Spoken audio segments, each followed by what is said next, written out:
Sorry అన్ని రోజుల పాటు అన్ని వేల మంది యుఎస్ సైనికుల ప్రాణాలు పోయేలా చేసి ఆఫ్ఘనిస్తాన్లో ఉన్నటువంటి వాళ్ళ ప్రాణాలు పోయేలా చేసి చివరికి ఆఫ్ఘనిస్తాన్ని తాలిబాన్లకు వదిలేసి పారిపోయింది. అదేంటంటే మా దగ్గర డబ్బులు అయిపోతున్నాయి, మా ఆయుధాలు అయిపోతున్నాయి, మేము ఎందుకు కాపాడాలని చెప్పేసి మాట్లాడారు. ఎందుకు మొదలుపెట్టారు అలాంటప్పుడు? నేను యుద్ధాన్ని ఆపుతాను, నేను శాంతి దూతనని చెప్పుకుంటున్న ట్రంప్ ఏం చేస్తున్నాడు ఇప్పుడు? It just a phone call away to the Pakistan. ఒక్కసారి ఫోన్ చేసి మీరు దాడులు ఆపండి అంటే పాకిస్తాన్ ఆపుతుంది, కానీ హీఈస్ నాట్ డూయింగ్ దట్. అదేంటంటే నేను చర్చిస్తున్నాను, నేను కష్టపడుతున్నాను, నేను మాట్లాడతాను అంటాడు. ఎప్పుడు? ఇంకా ఎన్ని వందల మంది ప్రాణాలు పోవాలి, ఇంకా ఎన్ని వేల మంది ప్రాణాలు ఇలా పోవాలి, ఎన్ని వేల కోట్ల ఆస్తి నష్టం జరగాలి? సామాన్య ప్రజలు, అభంశుభం తెలియని సామాన్య ప్రజలు ఎందుకు ఇంకా ప్రాణాలు కోల్పోవాలి, వాళ్ళ కుటుంబాలను కోల్పోవాలి? ఈ నరమేధం దేనికోసం? పాకిస్తాన్ అసలు దేనికోసం మొదలుపెట్టింది స్ట్రైక్స్? ఎందుకు చేసింది? నిజంగా వాళ్ళకు కావాల్సిన మోస్ట్ వాంటెడ్ అక్కడ ఉండబట్టే చేసిందా? కాదు. భారతదేశాన్ని కలవడం ఇష్టం లేదు ఆఫ్ఘనిస్తాన్. ఆఫ్ఘనిస్తాన్లో శాంతి చేకూరడం ఇష్టం లేదు. పాకిస్తాన్కి కావాల్సిందల్లా ఆఫ్ఘనిస్తాన్ వాళ్ళ కింద పనిచేయాలి. ఎలాగైతే అమెరికా కింద ఇప్పుడు పాకిస్తాన్ చెప్పు చేతల్లో ఉందో అలా ఆఫ్ఘనిస్తాన్ కూడా వాళ్ళ కింద పెట్టుకోవాలనుకుంది. ఎందుకంటే తాలిబాన్లను తయారు చేసింది పాకిస్తాన్ కదా. ఒకప్పుడు వాళ్ళ చెప్పు చేతల్లో పెట్టుకొని వాళ్ళు చేయాల్సినటువంటి డర్టీ వర్క్స్ అన్నీ కూడా వీళ్ళతో చేపించాలనుకుంది. ఉగ్రవాద స్థావరాలను అక్కడ ఏర్పాటు చేయాలనుకుంది. ఉగ్రవాద కార్యకలాపాలను ఆఫ్ఘనిస్తాన్ బేస్గా మొదలు పెట్టాలనుకుంది పాకిస్తాన్. బట్ దానికి ఆఫ్ఘనిస్తాన్ ఒప్పుకోలేదు, తాలిబాన్స్ ఒప్పుకోలేదు. మా దేశాన్ని మేము పాలించుకుంటాం, ఇది మా ప్రాంతం, మీ అజమాయిషి మా మీద అవసరం లేదని చెప్పింది. అది తట్టుకోలేక, ఆ ఉక్రోషాన్ని ఆపుకోలేక కుళ్ళుతో కుతంత్రంతో ఆఫ్ఘనిస్తాన్ మీద దాడులు మొదలుపెట్టింది. అదే కదా ఇప్పుడు జరిగింది. దానివల్లే కదా ఈ నరమేధం అంతా, దానివల్లే కదా ఈ యుద్ధం అంతా. మళ్ళీ ఎందుకు ఈ దొంగ ఏడుపులు?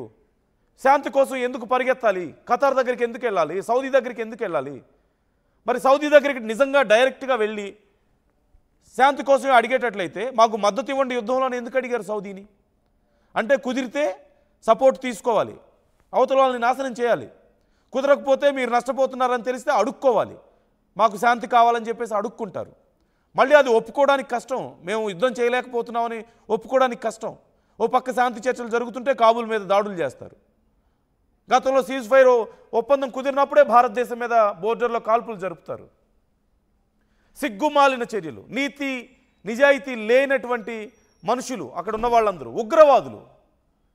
వాళ్ళు రాజకీయ నాయకులు కాదు, ఉగ్రవాదులే. అలాంటి ఉగ్రవాదులకు ఏముంటుంది? ప్రజల ప్రాణాలంటే లెక్క ఉంటుందా? వాళ్ళ సైనికుల ప్రాణాలంటే లెక్క ఉంటుందా? వాళ్ళ సైనికులు అక్కడ బిక్కుబిక్కుమంటూ గడుపుతుంటే ఏడుస్తుంటే వాటి కోసం మాట్లాడాల్సింది పోయి, వాళ్ళ కోసం చర్చలు జరపాల్సింది పోయి ఇదా చేసే పని. సో జరుగుతున్నటువంటి పరిణామాలలో మీరేమంటారు? నిజంగా భారత్కి ఇప్పుడు అడ్వాంటేజ్ ఉంది.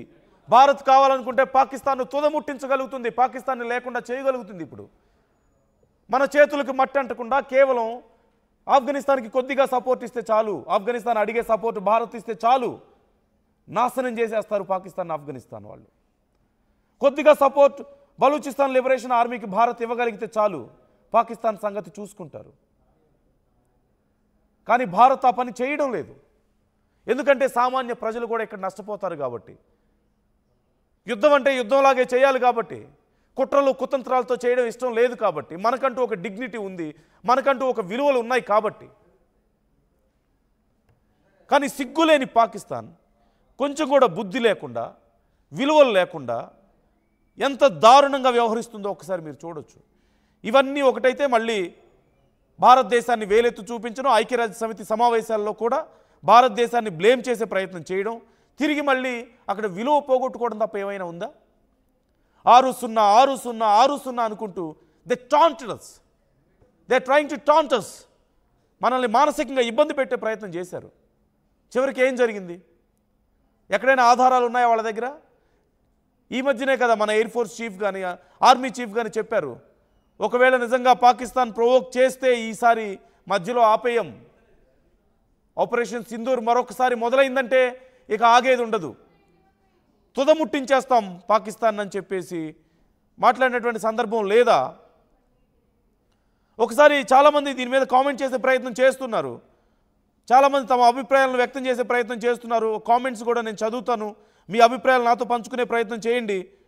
పాకిస్తాన్కు ఆఫ్ఘనిస్తాన్ బుద్ధి చెప్పాల్సిందేనా అంటూ ఆర్టీవీ అడిగినటువంటి ప్రశ్నకు 99% మంది ఎస్ అంటున్నారు. 99% ఎస్, పాకిస్తాన్కి హక్కు లేదు, శాంతి కోసం కోరుకునే హక్కు లేదంటున్నారు. ఓ పక్క శాంతి గురించి అడుక్కుంటూ ఇంకో పక్క ప్రాణాలు తీస్తున్నటువంటి వాళ్ళకి, ఆ వైలేట్ చేస్తున్న వాళ్ళకి ఇక ఇలాగే కొనసాగే హక్కు లేదు అంటున్నారు. బుద్ధి చెప్పాల్సిందే అంటున్నారు. 99% మంది అవునంటున్నారు. ఆల్మోస్ట్ 100%. అనిల్ బిద్దికా కామెంట్ చేస్తున్నారు, పాకిస్తాన్ కుక్కలు మాత్రం ఎప్పటికీ మారరు అంటూ మరికొన్ని కామెంట్స్ చేస్తున్నారు. నేను చదవలేకపోతున్నాను, కొంచెం పరుషంగా ఉండడం వల్ల, కొన్ని హార్ష్గా ఉండడం వల్ల ఆ కామెంట్స్. లేపేయండి అంటూ చేస్తున్నటువంటి కామెంట్స్ మనం చూస్తున్నాం. అలాగే సిహెచ్ హనుమాన్ దాస్ కామెంట్ చేస్తున్నారు, ఇండియా ఆఫ్ఘనిస్తాన్ మధ్య మంచి స్నేహబంధం, దౌత్యపరమైన ఒప్పందాలు ఉన్నాయి. ఆఫ్ఘనిస్తాన్ మంత్రి పర్యటన చూసి తట్టుకోలేక పాకిస్తాన్ కుట్రలకు తెరలేపింది. దీనికి ప్రతిఫలంగా ఇండియా ఆఫ్ఘనిస్తాన్ ఇరు దేశాలతో పాకిస్తాన్ తగిన మూల్యం అనుభవించక తప్పదు. నిజంగా ఇండియా అనుకుంటే అనుభవిస్తుంది పాకిస్తాన్, కానీ ఇండియా సిద్ధం అవడం లేదు. సామాన్య ప్రజల ప్రాణాలు తీయడానికి ఇండియా సంసిద్ధంగా లేదు. ఒకసారి సీజ్ ఫైర్ ఒప్పందం కుదిరిన తర్వాత దాన్ని క్రాస్ చేయడానికి భారత్ సిద్ధంగా లేదు. భారతదేశం యొక్క మన మంచితనాన్ని మన చేతగానితనంగా తీసుకొని రెచ్చిపోతుంది పాకిస్తాన్. ఇప్పుడు ఆఫ్ఘనిస్తాన్ విషయంలో కూడా అదే జరుగుతోంది. మరొకరు కామెంట్ చేస్తున్నారు, Ayaan multi movie maker comment చేస్తున్నారు, యుద్ధం వద్దు, శాంతి ముద్దు, ఆఫ్ఘనిస్తాన్ పాకిస్తాన్ బాయిగా ఉండండి ప్లీజ్, నేను ఒక ఇండియన్గా చెప్తున్నాను, యుద్ధం ఆపండి ప్లీజ్ బ్రదర్స్ అంటూ కామెంట్ చేస్తున్నారు. ప్రతి ఒక్కళ్ళు అదే కోరుకుంటున్నారు. భారతదేశం కూడా శాంతిని కోరుకుంటుంది. అందుకే మనం సైలెంట్గా ఉంటున్నాం. కొంచెం మనం గనక ఇనిషియేషన్ తీసుకుంటే, భారతదేశం ఇప్పుడున్నటువంటి సందర్భంలో అడ్వాంటేజ్ తీసుకోగలిగితే పాకిస్తాన్ మళ్ళీ నిలదొక్కుకోవడం కష్టం. చుట్టూ శత్రువులే కదా, చుట్టూ ఏంటి లోపల కూడా శత్రువులే కదా వాళ్ళకి. బలూచిస్తాన్ లిబరేషన్ ఆర్మీ ఉంది కదా పాకిస్తాన్ సంగతి తేల్చడానికి, వాళ్ళకు కొంచెం మద్దతు ఇస్తే అయిపోతుంది. పక్కన ఆఫ్ఘనిస్తాన్ ఉంది వాళ్ళ సంగతి తేల్చడానికి, వాళ్ళకు కొంచెం మద్దతు ఇస్తే అయిపోతుంది. ఇక మనం తలుచుకుంటే ఇంకో పక్క మనం ఉన్నాం, మనం తలుచుకుంటే ఎంతసేపు పని. కానీ మనకి నీతి ఉంది, నిజాయితీ ఉంది. బాస్ నవీన్ కామెంట్ చేస్తున్నారు, డోంట్ సపోర్ట్ పాకిస్తాన్ అని. Of course no one can support Pakistan. వాళ్ళే వాళ్ళకి సపోర్ట్ చేసే పరిస్థితి లేదు. వాళ్ళ భూభాగంలో ఉండేవాళ్ళే వాళ్ళకి సపోర్ట్ చేసే పరిస్థితి లేదు. ఇప్పటికే అక్కడ ప్రజలు, ఈ మాట అనడం కరెక్ట్ కాదు, కానీ ప్రజలు పాపం అడుక్కు తింటున్నారు. అక్కడ నాయకులేమో విదేశాల దగ్గరికి వెళ్ళి అడుక్కుంటుంటే పాపం ప్రజలు దేశంలో అడుక్కు తింటున్నటువంటి పరిస్థితి కనిపిస్తుంది. దొంగతనాలు చేసి గోధుమ పిండి సంపాదించుకోవాల్సిన పరిస్థితి, ఇంట్లో గ్యాస్ కావాలంటే పెద్ద పెద్ద పాలిథిన్ కవర్స్లో నింపుకొచ్చుకోవాల్సిన పరిస్థితి, వాటర్ కావాలంటే మురికి నీళ్ళను వడకట్టుకొని తాగాల్సిన పరిస్థితి.